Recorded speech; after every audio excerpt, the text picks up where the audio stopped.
So it says that this is the fourth in a series that we're doing looking at the nature of reality. And I always feel the need to make a bit of a disclaimer, which is like, here we are in church or chapel. And how come we're talking about reality?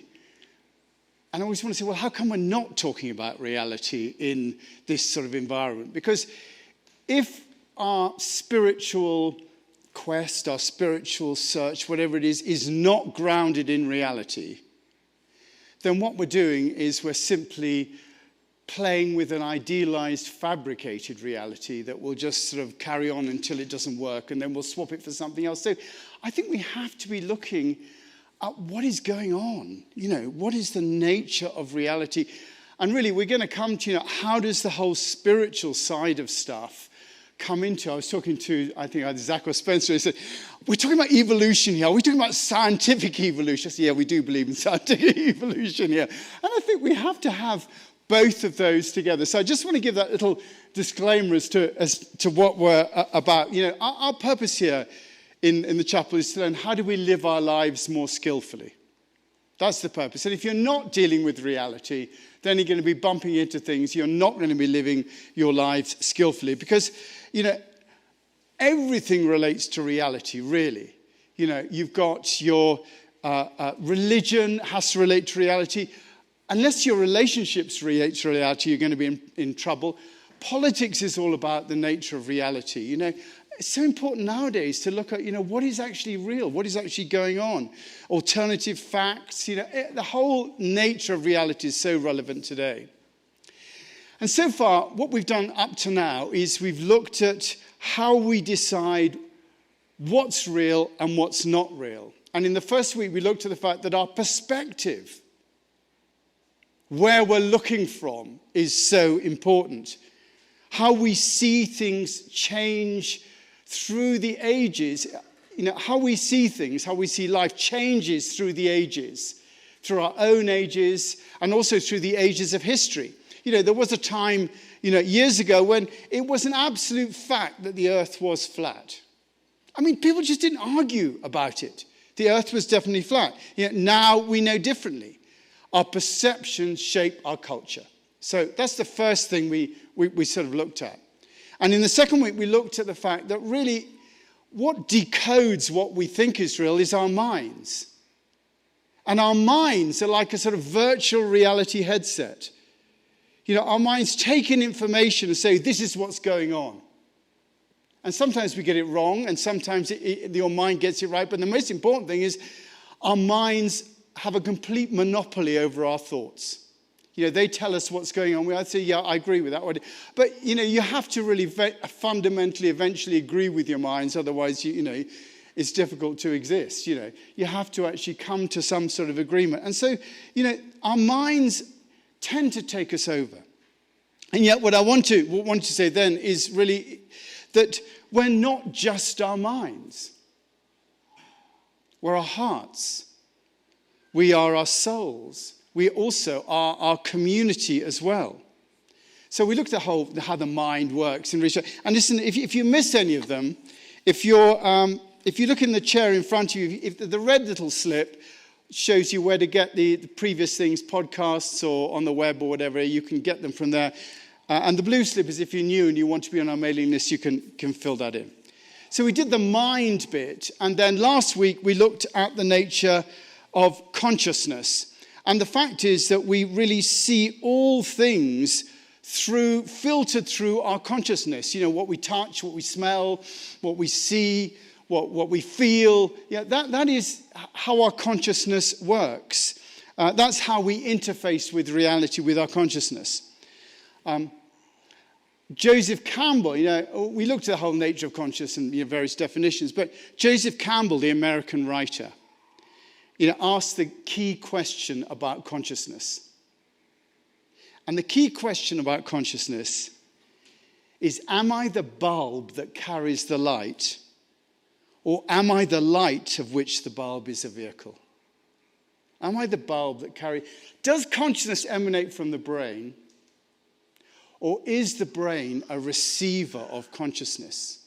We have to look at that's what, when it comes down to it, all the arguments about God come down to that. Does the brain create consciousness, or is the brain a receiver of something which is latently there? Now, obviously here at the chapel, we do go for the second part of it. That's what we're thinking.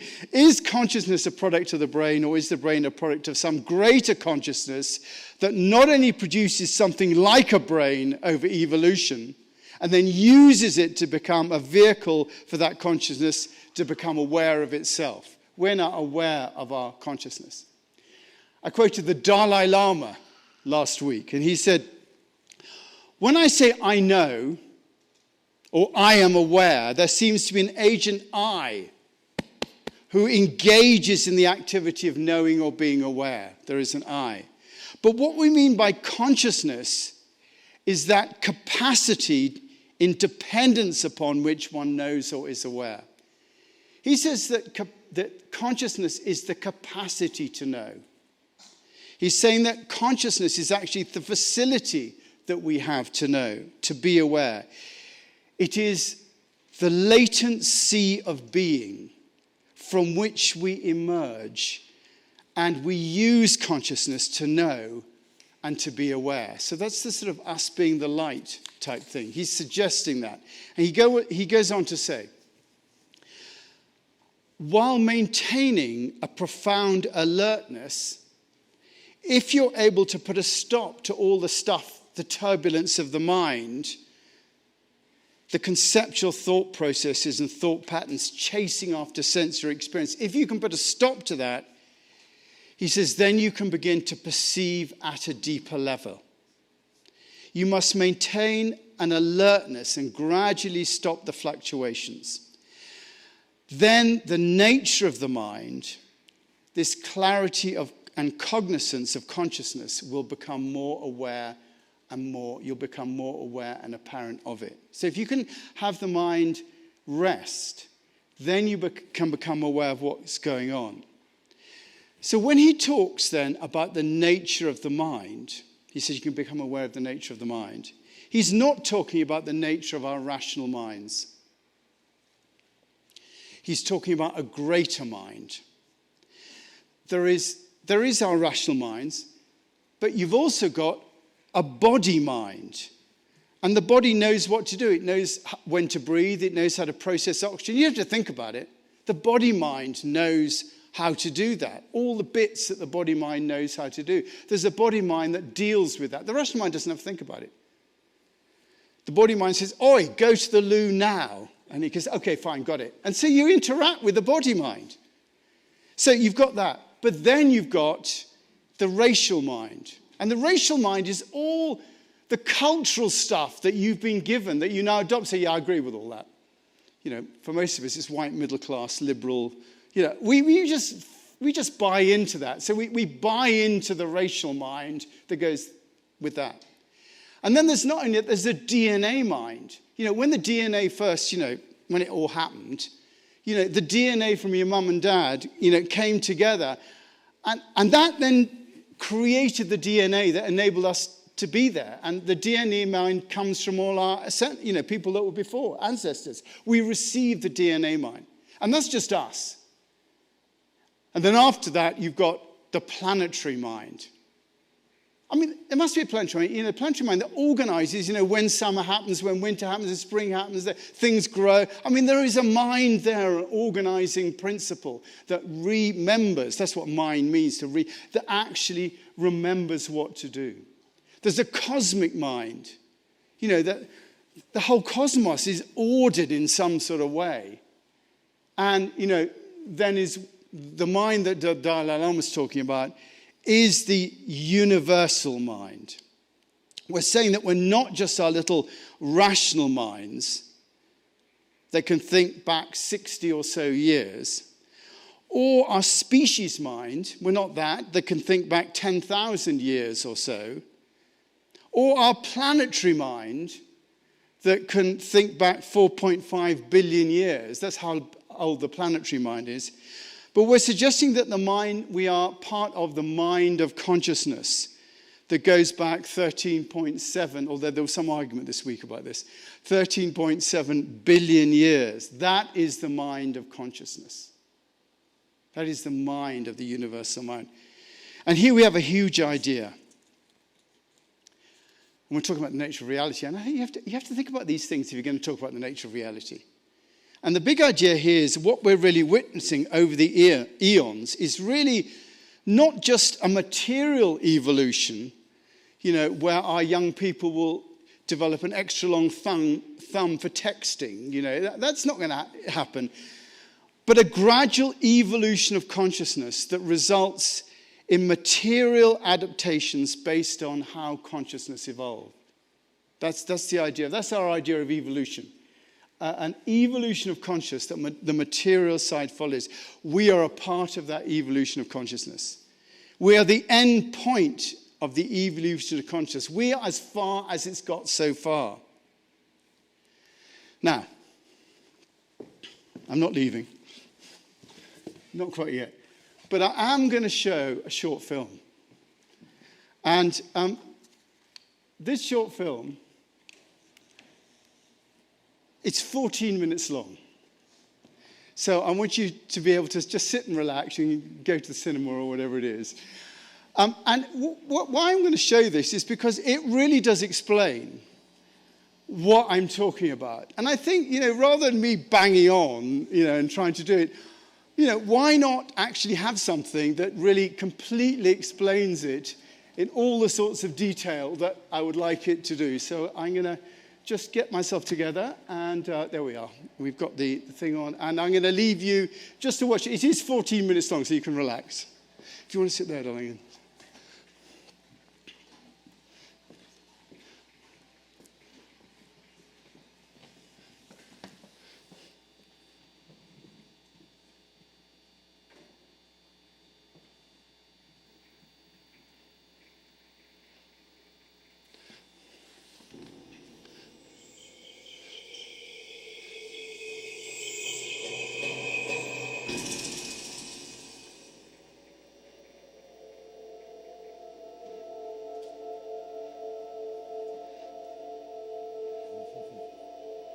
We will be alienated from the universe until we have a story, an adequate story of the universe that tells the story of the human as well as the story of everything else, because it's part of one single process that's been going through a sequence of transformative episodes.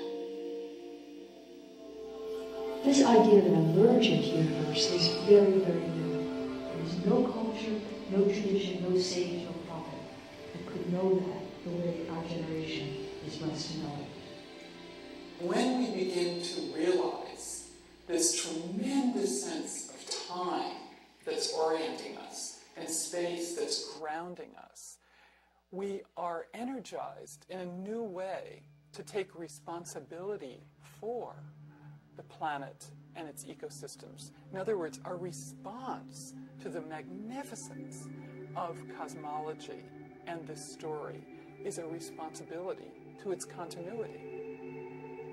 The universe story shows how profoundly related we are. It shows that we are involved with each other and have been for a long time. So it is not the case that the earth was assembled and then we were added to the earth and it was there for our purposes. Rather, we came out of the earth.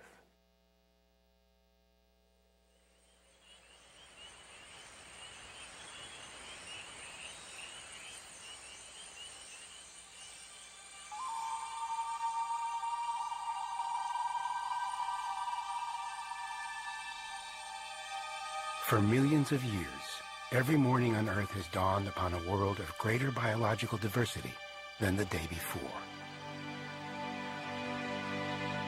In her endless journey around the sun, our sweet and generous Earth has brought forth an ever-increasing expression of complexity and sophistication, of beauty and wonder.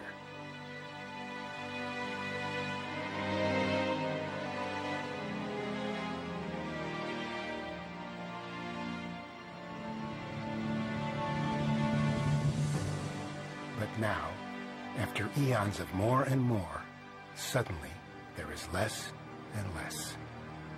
In a geological instant, the vitality of our Earth has plummeted. Every one of our vital life systems is showing signs of a serious and precipitous decline.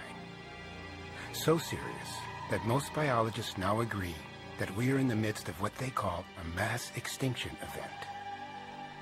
The last time that happened was 65 million years ago, when an asteroid ended the reign of the dinosaur. But now, the cause is an asteroid. For it is the impact of human activity, specifically technological, industrial, civilized human activity, that is literally destroying our planetary life support system. Are we being alarmists? You bet. Because this news is alarming, and alarms are designed to warn us of danger and to wake us up. It's time to ask some serious questions, like, what spell have we fallen under that would allow us to destroy the very system upon which we rely for our own survival? And how do we break that spell? If we are going to find our way to a workable future, it might be wise to first go back to the distant past. All the way back to what science currently views as the beginning of everything.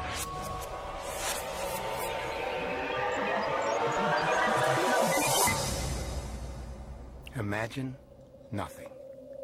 Not space, not darkness, not even a vast emptiness, but nothing. Now, imagine everything.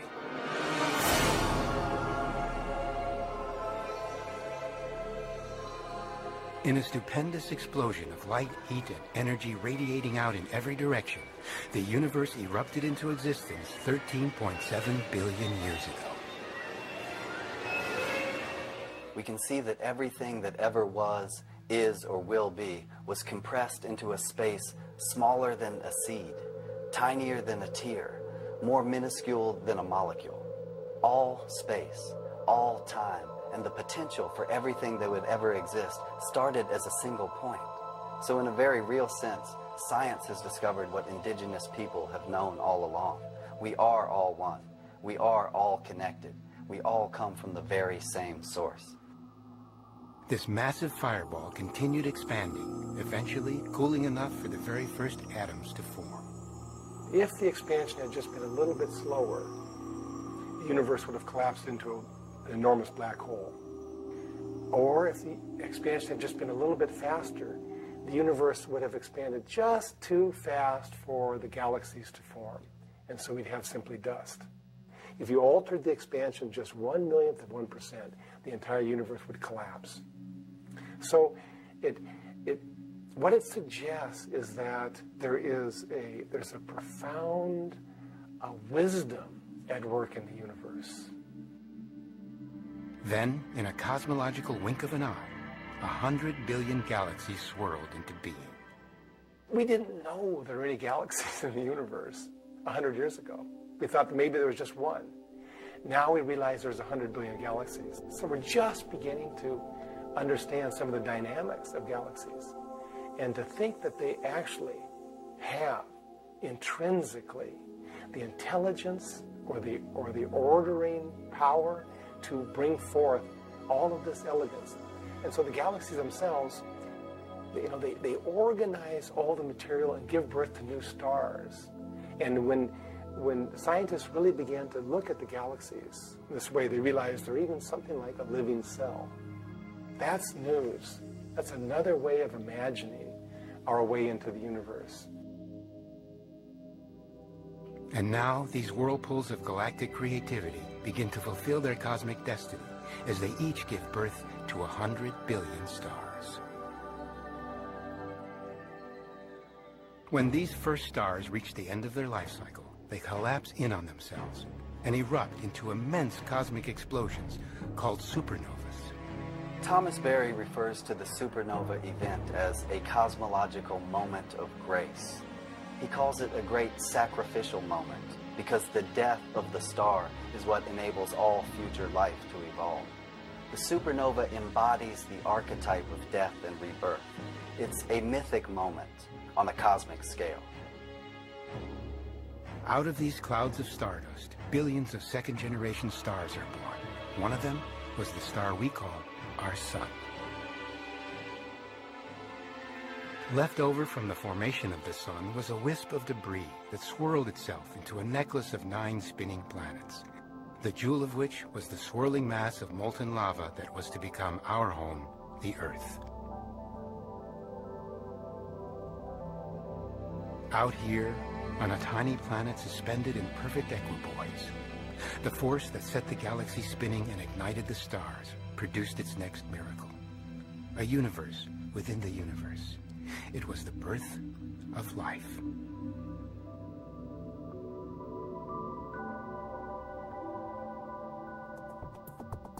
Now this miraculous manifesting force began to clothe itself in biology, expressing itself in increasingly complex and sophisticated expressions of beauty and elegance. Earth, as we see her now, 5 billion years after that initial experience, has arrived at such a complexity, such a development, such a journey of that original fireball that she is now alive in her own right. In other words, the universe in Earth has reached a complexity in which universe awakens into life and is alive. Think about it. Everything we see around us has developed from the boiling cauldron of the early Earth, a sphere of lava that miraculously gave rise to the sea and the atmosphere, and then life in its infinite expressions. As Brian SWIMME says, the Earth was once molten rock and now sings operas. So all creativity and all consciousness arises in some mysterious way from the depths of the Earth itself. Right into the heart of this immense celebration of biological creativity, the universe produced its next surprise. An upright tool-using primate with an opposable thumb and the remarkable ability to reflect on its own existence. In essence, after nearly 14 billion years, the universe had created a way to become aware of itself. We are the universe reflecting on itself. We are Earth become conscious. And this changes everything. Human beings lived in harmony with nature for eons, until they discovered how to cultivate crops and domesticate animals. While most humans continued on in their nomadic ways, some chose to settle in one place. And in a mere 10,000 years, they created everything we now consider to be human history.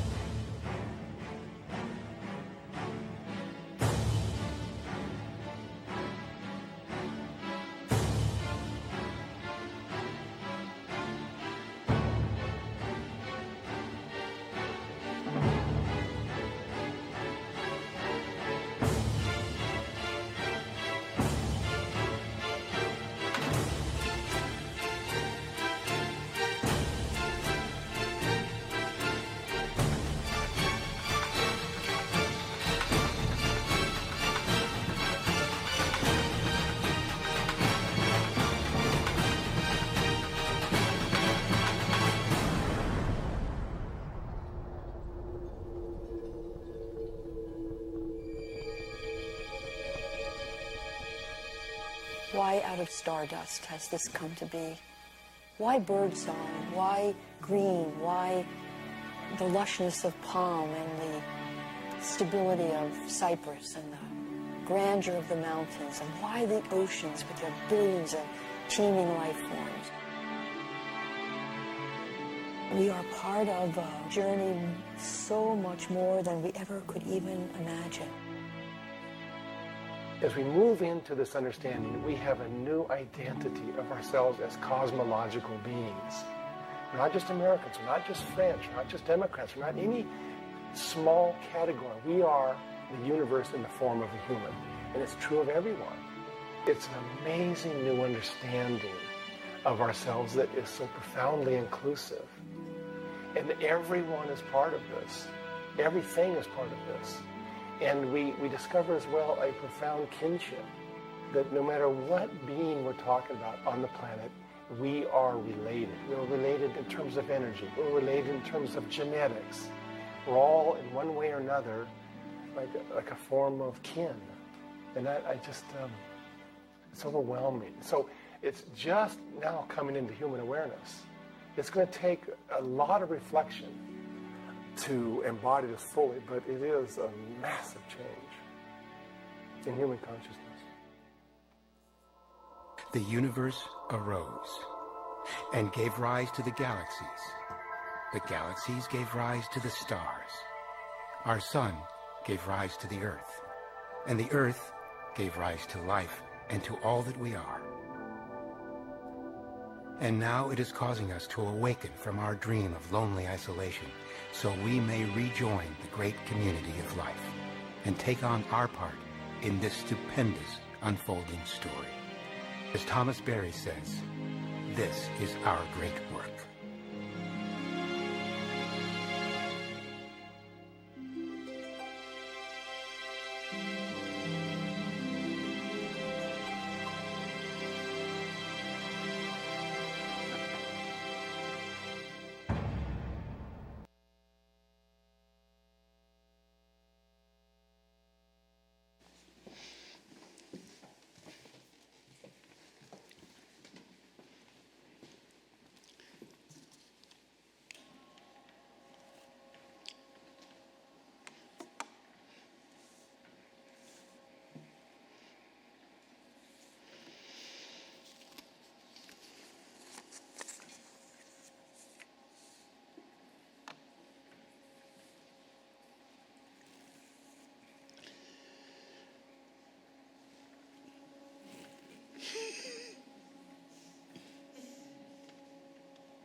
So I think that did it much better than I could have told that story.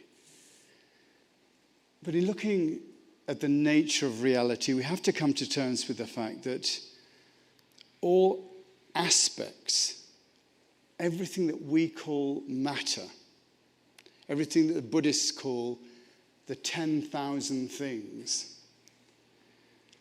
are kin to us. We are related.